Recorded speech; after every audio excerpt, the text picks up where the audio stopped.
कौन लोग नमाज नहीं पढ़ते? तो एक ने जवाब दिया कि जो लोग मर जाते हैं वो नमाज नहीं पढ़ते। किसी ने कहा जिनको नमाज नहीं आती वो नहीं पढ़ते, और एक शागिर्द ने खड़े होकर कहा कि जो लोग मुसलमान नहीं हैं वो नमाज नहीं पढ़ते, और एक ने कहा जो अल्लाह से नहीं डरते वो नमाज नहीं पढ़ते। उस शख्स ने कहा कि मैं सोच में चला गया कि मैं इसमें से कौन हूँ। क्या मैं मर गया हूँ? क्या मुझे नमाज नहीं आती? क्या मैं अल्लाह से नहीं डरता? क्या मैं काफिर हूँ? नहीं, मैं तो इनमें से कोई भी नहीं हूँ। तो फिर मैं नमाज क्यों नहीं पढ़ता?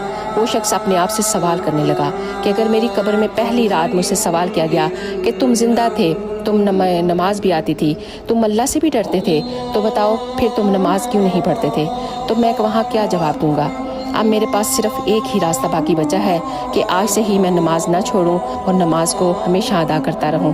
तो आप भी आज ही से सोचें, इससे पहले कि देर हो जाए।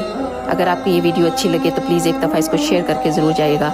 अगर आपकी वजह से कोई नमाज़ पढ़ेगा तो उसका सवाब आपको ज़रूर मिलेगा। जज़ाकल्लाह।